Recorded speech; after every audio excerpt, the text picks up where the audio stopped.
오늘 말씀을 스스로 굳세게 하여 일할지어다 라는 제목입니다. 유다 사람들이 포로에서 돌아와 성전을 짓다 포기했습니다. 그리고 16개월이 지났습니다. 16개월 동안 성전 건축을 중단했던 이유는 세 가지입니다. 첫째, 시기가 아니다라는 것이었습니다. 둘째 이유는 자신들의 집을 짓는 것이 우선이라는 것입니다.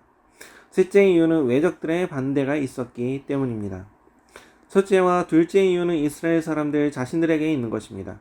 그래서 원인을 알게 되면 죄책감이 생기게 됩니다. 그들의 욕심 때문에, 그들의 나약함 때문에, 그들의 믿음 부족으로 인하여 장애물을 극복하지 못하고 포기해 버린 것입니다. 이때 하나님은 70에서 80세로 추정되는 노령의 선지자 학계를 보내어 그들의 소위를 알리라고 권면하며 잘못을 깨우쳐 주셨습니다. 그리고 격려하며 가까운 곳에 있는 나무를 가져다가 성전 재건을 다시 시작하게 하셨습니다. 이 말씀을 듣고 농사철인데도 불구하고 약 한 달 동안 성전을 열심히 지었습니다. 그런데 사람들의 힘을 다 빼어버리는 또 다른 일이 벌어진 것입니다. 사람들을 낙심하게 하고 성전 짓는 것을 포기하게 만드는 일이 벌어졌습니다. 그것이 무엇이겠습니까? 3절을 보십시오. 성전 재건에 동원된 사람 중에는 지난날 솔로몬 성전의 영광을 본 사람들이 있었습니다. BC 586년에 예루살렘 성전이 파괴되었기 때문에 귀환한 유다 백성들 가운데 노인들 중 몇몇은 이전 솔로몬의 성전의 화려함을 목격한 사람들입니다. 요즘 말하면 원로들입니다. 교회 같으면 개척할 때부터 다녔던 사람들입니다. 회사로 말하면 창업할 때부터 같이 일했던 사람들입니다. 경험이 많은 사람들이고 지식이 많은 사람들입니다. 그런데 학계의 동료로 한 달 동안 성전 공사를 했는데 솔로몬 성전과 비교해보니 너무 형편이 없는 것입니다. 솔로몬 성전에 비하여 너무나 초라하다는 것입니다. 보잘것 없다는 것입니다. 솔로몬 성전을 지을 때 석공과 목공을 해외에서 고용했습니다. 성전을 짓는데 동원된 인부만 해도 무려 18만 명 이상이나 동원되었습니다. 공사 기간이 무려 7년입니다. 내수와 외수에 저는 정금을 읍혔습니다. 성전 건축 재료로 레바논의 백향목 제목과 잣나무들을 사용했습니다. 특히 솔로몬 성전에는 하나님의 인재를 상징하는 법궤가 있었습니다. 그런데 지금은 법궤가 없는 것입니다. 그래서 과거 성전을 본 사람들은 솔로몬 성전과 비교하여 자꾸 현재 성전의 초라함을 말하게 되었습니다. 그러자 건축에 참여했던 사람들의 마음이 허무해지기 시작했습니다. 그동안 재건을 위해 노력했던 것들이 실망스럽고 물거품처럼 느껴졌을 것입니다. 1990년대에 대학교마다 선교단체들이 부흥하던 시기의 일입니다. 한 자매가 선교단체에 소속된 동아리에서 리더를 하고 있었습니다. 그런데 자매가 무슨 일을 결정하고 실행하려고 할 때마다 선배들은 이렇게 말했다고 합니다. 위에 학번들은 이렇게 했는데 예전에는 동아리방이 아니라 저 위 기도실에서 기도해서 좋았는데 그때 우리는 저녁에 모여 기도하다가 집에 못 가고 새벽까지 삶을 나누고 기도했는데 그때가 참 좋았어. 그때는 철수 선배가 항상 아침을 사줬는데 등등 지나가는 한때 좋았던 이야기들을 하더라는 것입니다. 한때 좋았던 일들은 지금과 비교가 되니 한낱 넋두리와 신세한탄이 되어버리고 무슨 일을 시작하려고 할 때마다 김이 새고 의욕이 꺾여 다들 초라한 마음을 가지기 시작했습니다. 몇몇 멤버들의 반복되는 과거 타령에 지친 리더 자매는 안되겠다 싶어서 과거 선배들의 좋았던 이야기는 당분간 자제하자. 지금 현재 우리가 할 수 없는 것과 할 수 있는 것을 구분하고 현재에 도움이 되는 건설적인 이야기만 나누자고 말했습니다. 과거 아무리 좋았던 이야기도 때로는 넋두리나 푸념이 되어 발목을 잡을 수 있습니다. 모든 사람들이 지나간 과거에 화려한 때가 있습니다. 한때는 건강하고 명석하며 배포가 큰 멋진 남성이었고 한때는 아름답고 똑소리나는 날렵한 여성이었습니다. 사랑뿐만 아니라 교회도 교회의 생기주기를 보면 모든 게 부족하지만 은혜가 넘치는 개척 시절부터 시작해서 교회 핵심 인물들이 모여 헌신하며 부흥의 시기를 맞이하고 사람들이 예배 끝나고 집에 가는 것이 아쉬워 늦게까지 모여 기도하고 삶을 나누며 나가서 전도하려고 발버둥 치는 때가 있습니다. 하지만 현재 모습도 있는 것입니다. 지금은 당뇨와 뇌경색 등으로 잘못 걷는 할아버지, 무릎이 아프고 목소리가 큰 할머니가 있습니다. 미국이나 영국이나 할 것 없이 기독교 국가였던 수많은 나라의 교회들에는 한때 헌신하던 노쇠한 어른들 몇 명만 앉아 자리를 지키고 있습니다. 1990년대에 50에서 100여 명이 모이던 기독교 동아리들은 2019년에는 한두 명의 신입생밖에 등록하지 않았습니다. 요즘 대학가는 기독교 동아리에 신입생이 없습니다. 이런 일들은 역사 속에서 항상 반복되는 일입니다. 성전을 건축하던 이스라엘에도 그런 문제가 있었습니다. 솔로몬의 성전을 본 나이 많은 사람들이 격려해주고 위로해주고 용기를 주는 것이 아니라 힘을 다 빼버렸습니다. 성전의 근본적인 의미를 모르고 그저 외적으로만 보고 판단하여 지금 짓고 있는 것이 무엇인가 잘못되었다고 느끼게 만들어 버렸습니다. 사람이 아는 것보다 더 중요한 것은 아는 것을 어떻게 사용하느냐입니다. 파괴적으로 사용하느냐, 창조적으로 사용하느냐가 중요합니다. 좋은 사람, 실행의 사람은 어떤 지식도 창조적으로 사용하는 사람들입니다. 이럴 때 경험을 가진 자신들이 부족한 것에 대해 확실한 대안이 되면 될 텐데 그렇지 못한 것입니다. 문제는 제기할 줄 아는데 대안은 제시 못하는 사람은 그저 교회나 가정이나 개인에게 회방꾼, 방해꾼만 되는 것입니다. 우리가 더욱 열심히 하고 우리가 더욱 힘을 다해 재료를 마련하여 과거 솔로몬의 영광에는 못 미치지만 그와 유사한 성전을 짓자고 젊은이들을 독려하고 자신들이 헌신하면 될 것입니다. 그러나 이스라엘의 나이든 원로들은 그렇게 하지 않았습니다. 명분을 내세워 포기하게 만들고 그 이유를 들어 자신들의 믿음 없음을 정당화시켰습니다. 이스라엘의 원로들은 자신들의 잘못된 생각을 전파하고 자신들의 잘못된 감정을 백성들에게 전염시켜 버립니다. 하나님의 의도를 방해하는 일을 하는 것입니다. 그렇게 되면 어떻게 되겠습니까? 순식간에 백성들 마음속에 실망이 전염이 됩니다.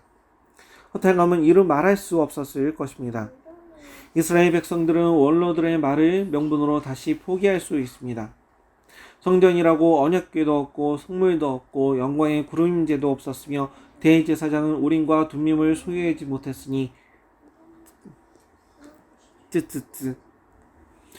우리는 지금 왜 학계 같은 선지자를 세워 하나님의 일을 감당하게 하시는지 생각해야 합니다. 어쩌면 하나님께서는 회방꾼으로 전락한 원로들을 상대하게 하시려고 70에서 80세로 추정되는 고령의 학계 선지자를 세우셨는지 모르겠습니다. 이스라엘의 원로들의 사실과 느낌은 맞습니다. 그러나 그들은 하나님의 의도를 몰랐습니다. 사실과 느낌보다 더 중요한 것은 하나님의 의도입니다. 스룹바벨 성전을 짓게 하는 하나님의 근본적 의도는 무엇입니까? 예레미야 선지자를 통하여 말씀하셨습니다. 나 여호와가 말하노라. 너희가 이 땅에서 번성하여 많아질 때에는 사람이 여호와의 언약궤를 다시 말하지 아니할 것이요 생각지 아니할 것이요 기억지 아니할 것이요 찾지 아니할 것이요 만들지 아니할 것이다. 예레미야 3장 16절 말씀입니다. 법궤는 다시 기억하지 말아야 할 허상에 지나지 않습니다. 이스라엘의 두 번째 성전인 스룹바벨 성전은 포로 귀환 이후 첫 번째 성전인 솔로몬 성전이 파괴된 이래 약 70년 만에 재건되었으나 BC 20년부터 짓기 시작한 헤롯 성전 재건으로 대체되므로 그 막을 내렸습니다.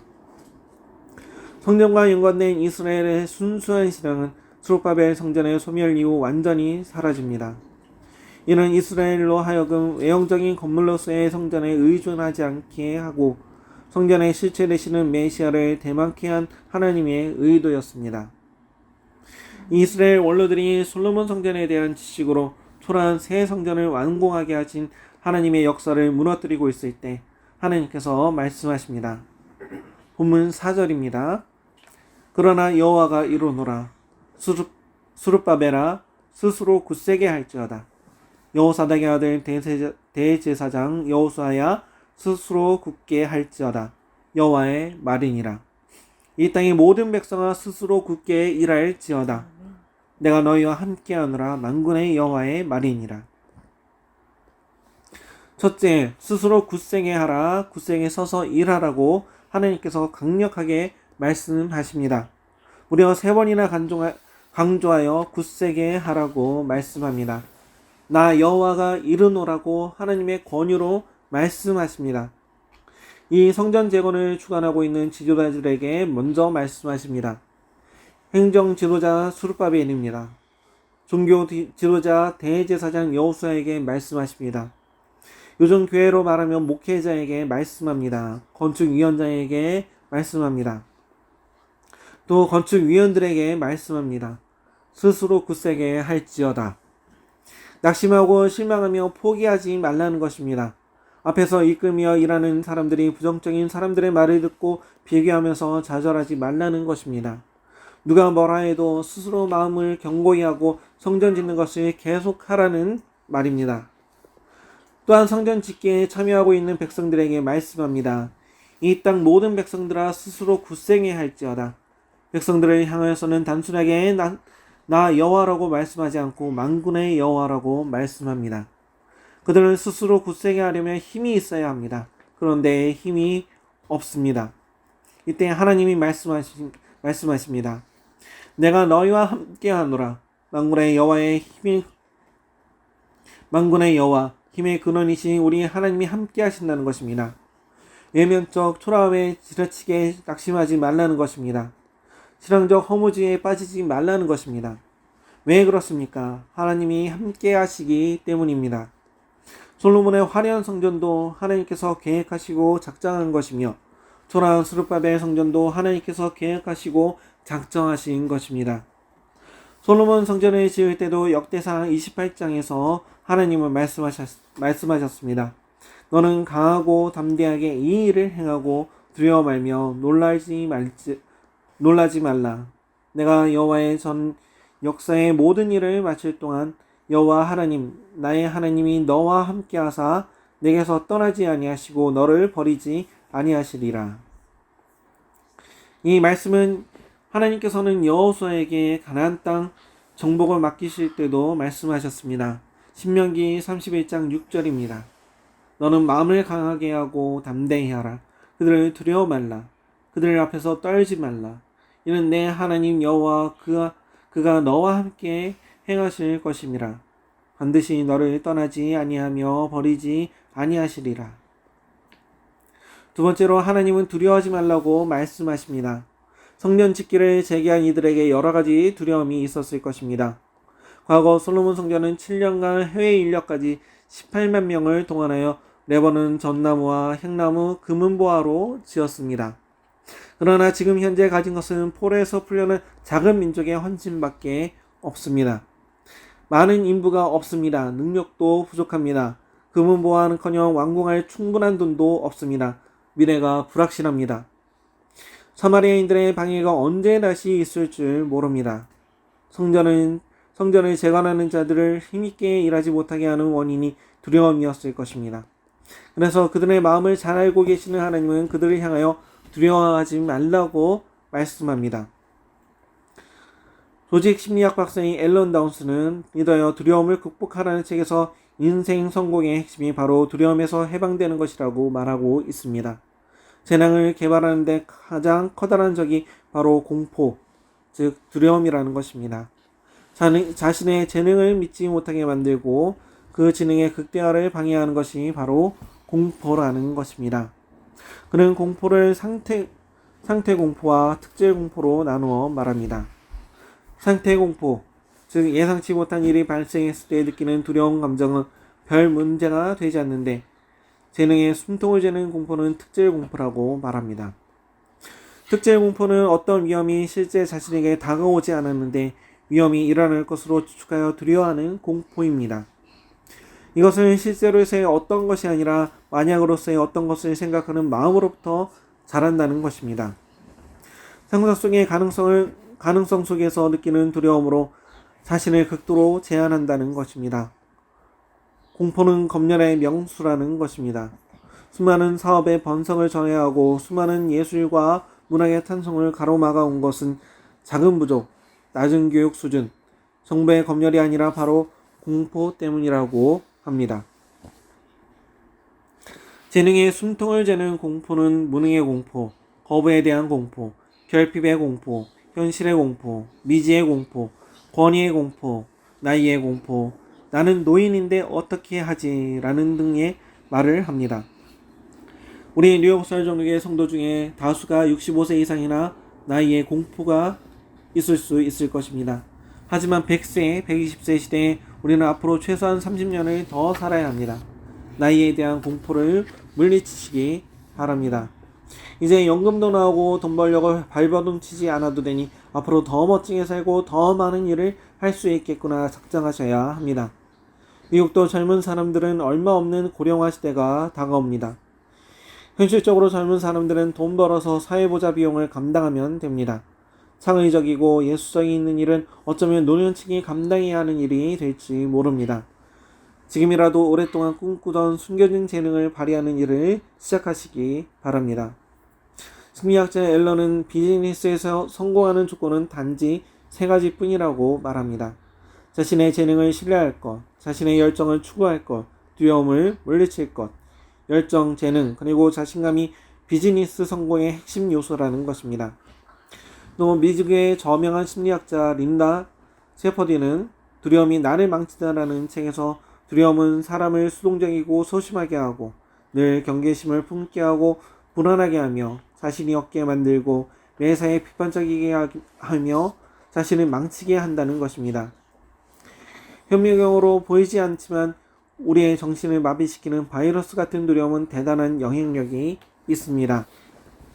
요즘 우한 바이러스는 온 세상을 어둡게 하고 있습니다. 하지만 두려워할 필요가 없습니다. 조심하면 그만입니다. 락스 클로록스 희석한 물에 바이러스가 죽는다고 합니다. 락스 희석한 물로 손잡이나 핸드폰 등을 닦아주시고 비누로 손을 깨끗하게 닦아줍니다. 마른 곳을 갈 때는 마스크를 가급적 하고 다니시는 게 좋습니다. 조심한다고 다 안 걸리는 것도 아니니까 개인 위생에 조심함에도 전염이 될 남은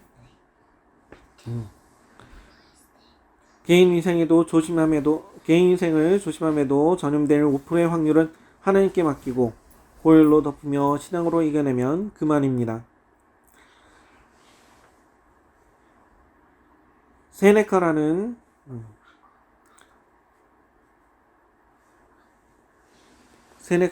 사람은 두려움이 있는 곳에는 행복이 없다라고 말했습니다. 예수쟁이가 두려워하면 되겠습니까? 하나님이 신앙에게 주신 마음은 두려운 마음이 아닙니다. 디모데후서 1장 7절 하나님이 우리에게 주신 것을 두려워하는 마음이 아니요 오직 능력과 사랑과 근신하는 마음이니 라고 했습니다. 신앙인의 재능을 무력화하는 두려움은 사단이 죄를 지은 인간을 패망시키기 위해 뿌려놓은 정신적 바이러스입니다. 재능을 주신 하나님은 말씀합니다. 두려워 말라 내가 너와 함께 함이니라. 놀라지 말라 나는 내 하나님이 됨이니라. 내가 너를 굳세게 하리라. 참으로 너를 도와주리라. 참으로 나의 의로운 오른손으로 너를 붙들리라. 내가 능력 주시는 자 안에서 내가 모든 것을 할 수 있느니라. 할 수 있거든 무슨 말이냐. 믿는 자에게는 능치 못할 일이 없느니라. 이스라엘이 성전을 재건할 때 하나님이 무엇라고 말씀하시는가를 보십시오. 2가지를 그들에게 주었다고 말씀합니다. 본문 5절을 보십시오.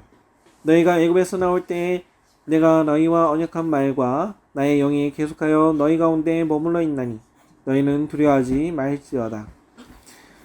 하나님의 언약과 하나님의 영이 함께 있다는 것입니다. 첫 번째로 애굽에서 나올 때 내가 너희와 언약한다는 말이 있다는 것입니다. 우리는 어떤 경우에도 하나님의 약속을 붙들어야 합니다. 성도가 죽음의 순간도 두려워하지 않는 것은 하나님의 약속은 진실하며 반드시 이루어질 것이라고 확신하기 때문입니다. 천국에 있다는 약속의 말씀은 반드시 이루어지기 때문에 하나님은 약속하시고 그 약속을 분명하게 이루시는 분입니다. 우리가 믿을 수 있는 분이시고 한번 언약한 것은 반드시 지키십니다. 사람은 믿을 수 없으나 우리 하나님의 언약은 분명하게 믿을 수 있습니다. 둘째는 하나님의 신, 성령님이 그들 가운데 있다는 말입니다. 머물러 있나니에 해당하는 히브리어 오메레트는 분사형으로 과거부터 미래에 이르기까지 지속적으로 함께 쓰일 것을 뜻합니다. 사람은 힘겹고 어렵고 기분 나쁘면 떠나지만 우리 성령님은 우리가 연약하고 낙심하고 시리에 빠져 있을 때에도 떠나지 않습니다. 우리와 영원히 함께하여 능력 주시고 감동 주시고 지혜 주셔서 하나님의 일을 마치게 합니다. 그러니 두려워하지 말라는 것입니다. 실제로 이 성전을 누가 완공하게 만드십니까? 스가랴 4장 6절을 보십시오. 그가 내게 일러 가로되 여호와께서 스룹바벨에게 하신 말씀이 이러하니라. 만군의 여호와께서 말씀하시되 이는 힘으로 되지 아니하며 능으로 되지 아니하고 오직 나의 신으로 되느니라. 큰 산아 내가 무엇이냐? 내가 스룹바벨 앞에서 평지가 되리라. 나의 부족함과 가진 것 없음을 보며 두려워하지 말아야 합니다. 우리를 사용하시는 하나님을 보아야 합니다. 우리는 하나님의 일을 하면서 우리에게 주어진 일을 하면서 염려하고 두려워할 시간이 있으면 그 시간 우리와 함께 하시는 하나님께 부르짖어야 합니다. 이스라엘의 원로들은 겉모습만 보지만 하나님은 성전 본질에 관심을 가지고 있었습니다. 솔로몬 성전보다 초라하다고 낙심하고 있는 그들을 향하여 하나님께서는 무엇이라고 말씀하십니까? 7절부터 9절을 보시기 바랍니다. 첫 번째로 만국의 보배가 이르리니 내가 영광으로 이전을 충만케 하리라. 두 번째로 이전의 나중 영광이 이전 영광보다 크리라. 세 번째로 내가 이곳에 평강을 주리라. 하나님의 영광을 이전에 충만하게 주신다는 것입니다. 법계의 문제가 아니라는 것입니다. 건물의 초라함에 문제가 있는 것이 아니라는 것입니다. 솔로몬 성전의 영광보다 더 큰 영광을 보게 될 것이라는 것입니다. 그리고 그들이 지은 성전에서 평강을 주시겠다는 것입니다. 어느 때입니까? 6절을 보십시오. 하늘과 땅과 바다와 육지가 진동할 때입니다. 또 7절을 보십시오. 만국을 진동시킬 때입니다. 조금 있으면 진동시킬 것이요. 종말론적으로서 짧은 시간을 가리킵니다. 517년 후에 있을 그리스도의 도래를 가리킵니다. 그리스도의 초림으로 인하여 시작될 놀라운 변화를 의미합니다. 재림 때에는 베드로후서 3장 12절 말씀처럼 그 진동되었던 하늘과 땅은 없어지고 새 하늘과 새 땅이 이루어질 것입니다.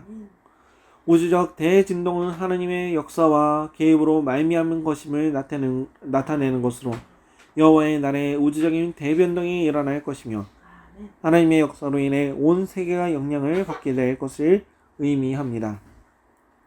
만국의 보배가 이른다고 말씀합니다. 보배는 문자적으로 열망 또는 사모하는 것 혹은 귀중한 것을 가리킵니다. 어떤 사람은 이것은 은과 금과 같이 귀중한 것으로 이방 사람들이 금과 보화를 가지고 올 것을 예언하는 말씀이라고 합니다. 그러나 많은 사람들이 만국의 보배를 예수 그리스도로 해석을 합니다. 성전은 건물 자체의 의미가 있는 것이 아닙니다. 그 화려함과 초라함이 문제가 되지 않습니다. 그 성전이 하나님의 임재의 상징적 처소라는 데 그 의의가 있습니다. 궁극적으로 하나님은 스룹바벨 성전 재건을 통해 성전의 원형이 되시는 예수 그리스도의 초림으로 탄생할 우주적 교회와 영광과 예수 그리스도의 재림으로 완성될 하나님과 성도가 영원히 함께 거할 메시아 왕국의 영광을 예언한 것입니다. 왕국의 보배 되신 예수님께서는 막힌 담을 허시기 위해 이 땅에 오셨습니다. 죄를 용서해 주시고 진정한 하나님과 화해를 주시기 위해 이 땅에 오셨습니다. 죽음에서 구원하시기 위해 이 땅에 오셨습니다. 이 평강은 예수님 탄생 시에 약속하신 것입니다. 누가복음 2장 14절에 지극히 높은 곳에는 하나님께 영광이요 땅에서는 기뻐하심을 입은 사람들 중에 평화로다. 예수님 교훈 때도 강조하셨습니다. 요한복음 14장 27절에 평화를 너희에게 끼치노니 곧 나의 평안을 너희에게 주노라. 내가 너희에게 주는 것은 세상이 주는 것 같지 아니하니라. 너희는 마음에 근심도 말고 두려워하지도 말라. 성전의 역사는 하나님의 인간 창조 역사와 궤를 같이 합니다. 아담과 하와가 범죄하여 하나님께서 내려오시던 에덴 동산에서 쫓겨나자 아벨에게 제단과 제물을 통하여 만나 주셨습니다. 하나님은 노아에게 욥에게도 제단과 제물을 통하여 만나 주었습니다. 아브라함 때에는 모리아산에서 자식을 통해 만나 주셨습니다. 그 후 광야 교회 시대에 와서는 모세와 여호수아는 성막에서 하나님을 만났습니다. 이제 신정 국가 시대에 와서 솔로몬이 지은 성전을 통해 하나님이 이스라엘을 만나주는 장소로 지정하셨습니다. 스룹바벨 성전을 짓게 하시면서 그 번제단의 제물이 되는 예수님을 만국보배로 구체적으로 알려주고 있습니다. 그 예수님이 우리 안에 성령으로 함께 계십니다. 성전이신 예수가 우리 뉴욕사정교회의 머리가 되십니다. 우리는 오늘 지금의 영광보다 더 큰 영광을 바라보며 굳세게 서서 일하여야 하겠습니다. 우리는 지금 작고 힘이 없어 보입니다. 하지만 하나님께서는 우리 교회를 예수 그리스도의 몸된 교회로 붙들고 계십니다. 그리고 원로 목사님을 비롯하여 저와 모든 성도님들을 한 몸으로 부르셨습니다. 사람은 우연이라고 말할 수 있지만 하나님 시각에는 우연은 없습니다. 더구나 예수의 몸된 교회를 이루게 하시고 연합하게 하신 데에는 우연이 없습니다.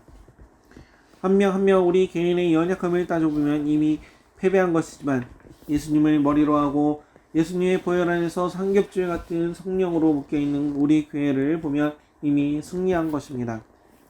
오늘 예배를 드리는 것만으로도 승리한 것입니다. 오늘 내게 주시는 작은 메시지를 통해서 내가 예수님과 더 가까워지고 하나님의 뜻을 하늘에서 같이 땅에서도 이루겠다고 소망하면 승리한 것입니다. 예수 안에서, 교회 안에서, 성도 안에서 여러분이 성취한 오늘 작은 승리는 영원과 맞닿아 있다는 것을 기억하시기 바랍니다. 천국과 맞닿아 있다는 것을 믿으십시오. 우리 뉴욕사정의 모든 성도님들은 과거의 내가 아니라 오늘을 살아가기에 축복하신 하나님의 놀라운 역사를 믿음으로 바라보면서 믿음의 주여 온전케 하시는 하나님께 초점을 맞추시기 바랍니다. 우리 모두 힘써 예수님의 몸된 교회를 증언하고 흐트러진 삶과 관계를 증언하고 성령의 전인 우리 몸을 증언하는 회복의 삶이 되기를 축원드립니다. 아멘.